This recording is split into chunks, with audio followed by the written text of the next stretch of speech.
सब खुश हैं? जोरदार तालियां बजाएं। खुदावंद यीशु के बाबरकत और कुदरत वाले नाम में आप सभी की सलामती चाहता हूँ। Praise the Lord. मेरे साथ देखें मुकद्दस सुलेमान की लिखी हुई हिकमत की किताब, उसका 11वां बाब और 30वीं आयत को खुदा के कलाम में से सुनेंगे। लिखा है, सादिक का फल हयात का दरख्त है और जो दानिशमंद है दिलों को मोह लेता है। खुदावंद के जिंदगी बख्श कलाम के पढ़े और सुने जाने पर जिंदा खुदा की बरकत हो। आमीन। इंसान सवाल करता है कि दानिशमंद कौन है, और खुदा जवाब देता है, जो दिलों को मोह लेता है। आज सुबह हम खुदा के कलाम में से ये सीखेंगे कि ईमानदार का कलीसिया में, इस दुनिया में क्या मकसद है, उसकी जिंदगी का क्या मकसद है। निजात पाना सिर्फ यही जरूरी नहीं है, बल्कि दूसरे लोगों को ढूंढना ये ज्यादा अहम और जरूरी काम है, जिसके लिए खुदावंद यीशु मसीह ने मुझे और आपको चुना है, मुकर्रर किया है। उसने कहा, मत्ती की अंजील उसके 28 बाब की 19वीं आयत, मरकज 16:15 में लिखा है, जाओ जाके सारी दुनिया में, सारी खलक के सामने इंजील की मुनादी करो। जो ईमान लाए उसे बाप और बेटे और रूहुल कुद्स के नाम में बपतिस्मा दो और उनको ये तालीम दो। मुकद्दसों का, ईमानदारों का इस दुनिया में जीने का मकसद खुदा के काम में हिस्सेदार बनना है। उस बड़े हुक्म आजम को जो यीशु आसमान पर जाते वक्त शागिर्दों को देकर गए, मुझे और आपको भी वही हुक्म दिया है, जाओ रूहों को जीतो, लोगों में गवाही दो, लोगों को बताओ। और ये काम मुकद्दसीन ने, ईमानदारों ने, बरगजीदों ने, निजात याफ्ता लोगों ने ये काम करना है। लोग ये ख्याल करते हैं कि रूहें जीतना सिर्फ पादरियों का काम है, मुबश्शिरों का काम है, लेकिन मैं आपको बताना चाहता हूं कि हर उस शख्स का यह काम है जिसने यीशु मसीह को अपना शख्सी नजात दहिंदा कबूल किया है। यह हर उस शख्स का काम है कि वो दूसरे लोगों को बचाए। एमाल की किताब उसके 8वें बाब की 4थी आयत को देखें। लिखा है कि जितने लोग प्रागंदा हुए थे वो सारे इंजील सुना रहे थे, वो खुशखबरी सुना रहे थे, वो निजात का काम कर रहे थे।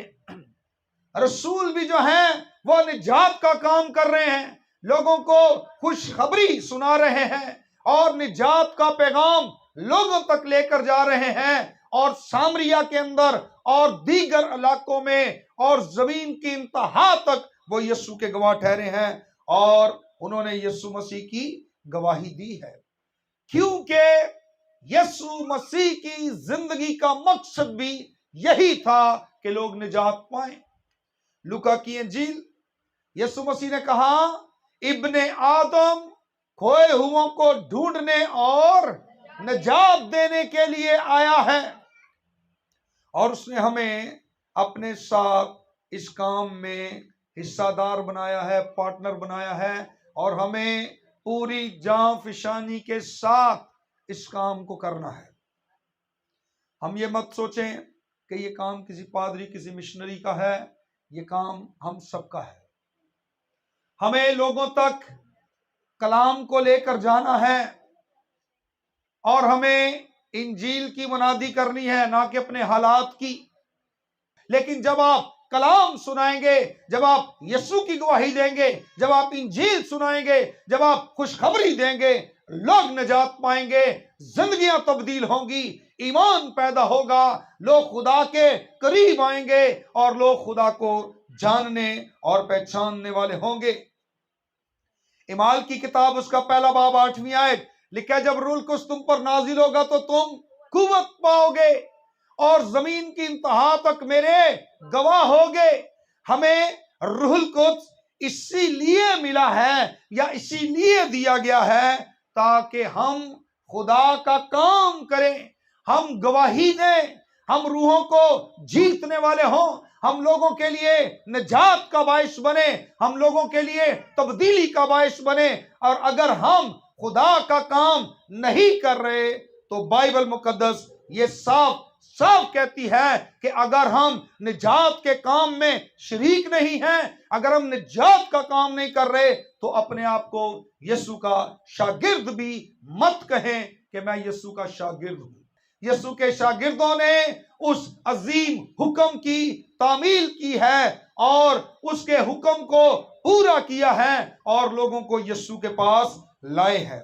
हमें यह नेमत एक खास काम के लिए दी गई है, लोगों की मखलसी के लिए, लोगों की रिहाई के लिए यह नेमत हमें दी गई है। और लिखा तुम कुव्वत पाओगे। ये कुव्वत हमारी किसी जाती खुशी के लिए नहीं है, रूह कुद्स हमें दूसरों को गवाही देने के लिए दिया गया है ताकि हमारे अंदर पाक रूह की कुदरत और कुव्वत के जरिया से दलेरी आए, हम दलेरी से गवाही देने वाले हों, हम दलेरी से बात करने वाले हों, हम दलेरी से खड़े होने वाले हों। जब तक रूह कुद्स पतरस की जिंदगी में नहीं था, उसकी जिंदगी के अंदर डर था। यीशु ने इसीलिए उसको कहा था कि तू 3 बार मेरा इनकार करेगा। उससे पूछा गया क्या तू गलीली है, उसने कहा नहीं मैं नहीं हूं। उसने कहा दूसरी बार जब पूछा तो कहा क्या तू भी मसीह के साथ था, उसने कहा नहीं नहीं मैं नहीं था। लेकिन यही वो पतरस है जब रूह कुद्स इसकी जिंदगी में आया, ये यीशु मसीह की खातिर शहीद हुआ, अपनी जान दी, मर गया यीशु की खातिर, लेकिन पहले ये अपनी जान बचा रहा है। इसके अंदर डर है। रूह कुद्स इसलिए दिया गया है ताकि हम कहीं पर भी किसी के सामने भी खड़े हो, हमारे अंदर दलेरी हो कि हम यीशु मसीह की गवाही दे सकें, इंजील का प्रचार कर सकें और लोग निजात पाएं और तब्दील हो सकें। रूह कुद्स हमें इसलिए दिया गया है।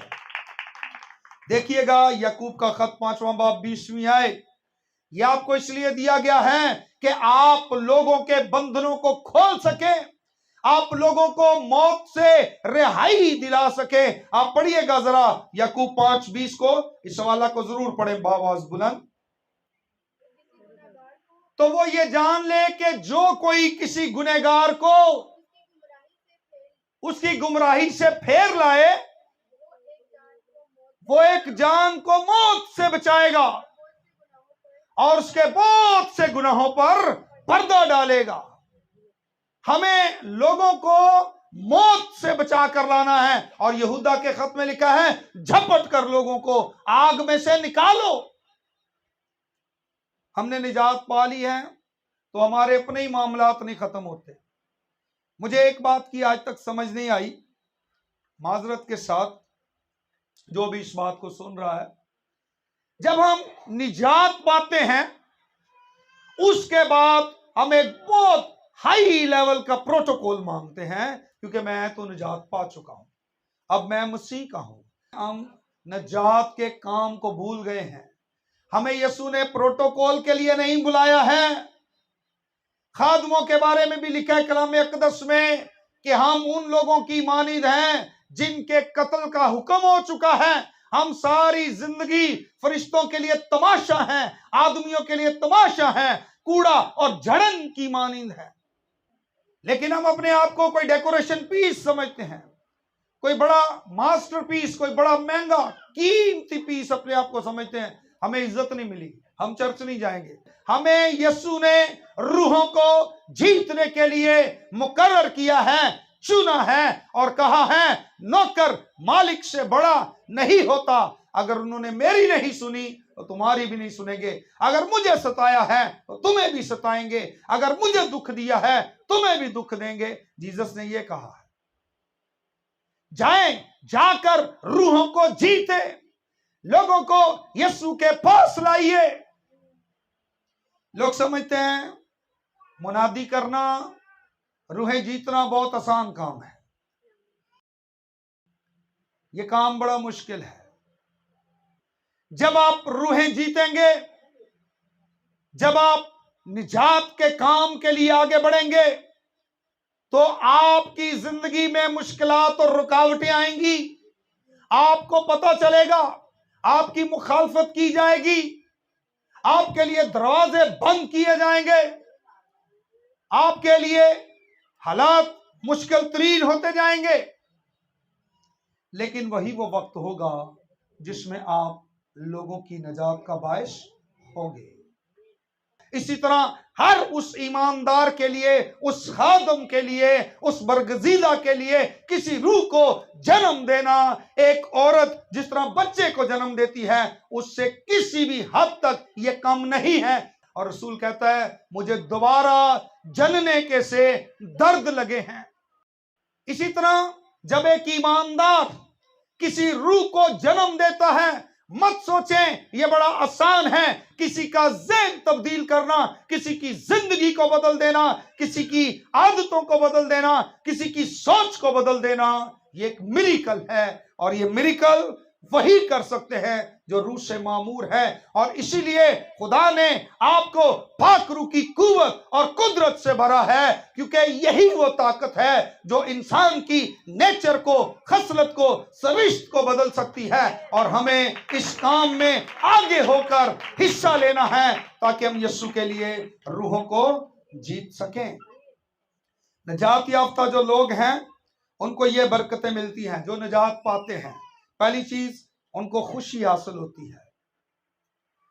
जिसके पास खुदा का कलाम नहीं है, खुशखबरी नहीं है, जिसकी जिंदगी तब्दील नहीं हुई, आप उसके पास सिर्फ चंद लम्हात उसके साथ गुजारें, वो परेशानियों से भरा हुआ है।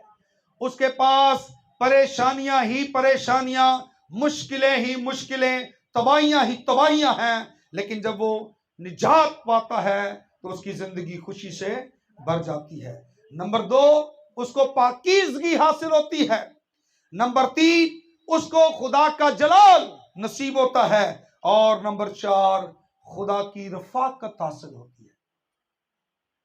जब 3000 लोगों ने यीशु को कबूल किया तो लिखा रसूलों से तालीम पाने, रफाकत रखने, रोटी तोड़ने और दुआ करने में मशगूल रहे। ये तमाम काम खुशी, पाकीज़गी और खुदा के जलाल और खुदा की कुर्बत के सबब से होते हैं। और एक निजात याफ्ता जिंदगी के अंदर ये 4 बरकतें आती हैं। एक निजात याफ्ता ये बरकतें हासिल करता है, और हमें चाहिए कि हम लोगों की निजात का बायस बने ताकि ये 4 चीजें उनकी जिंदगी के अंदर आए। यही वो काम है जिसके सबब से सबसे आला इनाम निजात पाने वाले को भी मिलता है, और जो कोई निजात का काम करता है उसकी जिंदगी में भी ये जबरदस्त इनाम आता है। यूहन्ना की इंजील 4 बाब उसकी 26 आयत, यीशु ने कहा मैं जो तुझसे बोल रहा हूं वही हूं। इनाम है कि आपको वो खुदा जिसको जानने की कोशिश में आप सारी जिंदगी गुजार देते हैं, वो खुदा अपना आप पर जाहिर करेगा। ये इनाम है, ये गिफ्ट है। मैं वही हूं जो तुझसे बातें कर रहा हूं, जिसको दुनिया तलाश कर रही है। और दानियल 12:3 को पढ़िएगा जरा। और अहले दानिश नूरे फलक की मानिंद चमकेंगे, और जिनकी कोशिशों से बथेरे सादिक हो गए। सितारों की मानिंद अब्दुल्लाबाद तक रोशन हो गए। हालेलुया। कई लोग हैं वो चाहते हैं कि इस दुनिया में हम रोशन हों, हम नजर आए हर तरफ, हमारी बल्ले बल्ले हमारा नाम हो,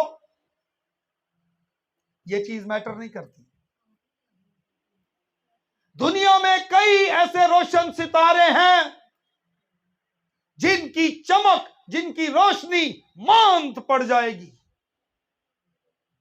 लेकिन वो लोग जो ये नहीं चाहते खुद नुमाई कि मैं ही नजर आऊं, मैं ही हर जगह चमकते हुए सितारे की तरह नजर आऊं, लेकिन वो खुदावंद का काम करते हैं, खुदा उनको जानता है, और वो अब्दियत में आलमे बाला के आफताबे सदाकत के साथ चमकेंगे। उनकी रोशनी कभी मांद नहीं होगी। और हमें ये हमारी डिजायर होनी चाहिए, दुनिया हमें जाने या ना जाने, हमारा खुदा हमें जाने। दुनिया के सितारे सियारे इन सब की रोशनी सूरज चांद की मध्यम पड़ जाएगी, खत्म हो जाएगी, लेकिन उस आल में बाला के आफताबे सदाकत यीशु की रोशनी, उसका जलाल कभी खत्म नहीं होगा। हमें उसके साथ चमकना है, उसकी बादशाही में चमकना है, हमें वहां पर जो है शाइनिंग स्टार बनना है। दुनिया के हमें शाइनिंग स्टार बनने की जरूरत नहीं है। हमारी ये डिजायर होनी चाहिए, हमारी ये उम्मीद और ईमान होना चाहिए, और हमें इस बात को याद रखना है कि हमें खुदावंद ने किस लिए चुना है। जो दानिशमंद है दिलों को मोह लेता है। हमें दिलों को जीतना है, हमें रूहों को जीतना है, हमें जिंदगियों को जीतना है अपने खुदावंद के लिए, क्योंकि उसने हमें इसी काम के लिए चुना और मुकर्रर किया है। आइए अपने सरों को खुदा की मुकद्दस हजूरी में झुकाएं और उसकी शुक्रगुजारी करेंगे। Hallelujah, thank you Jesus.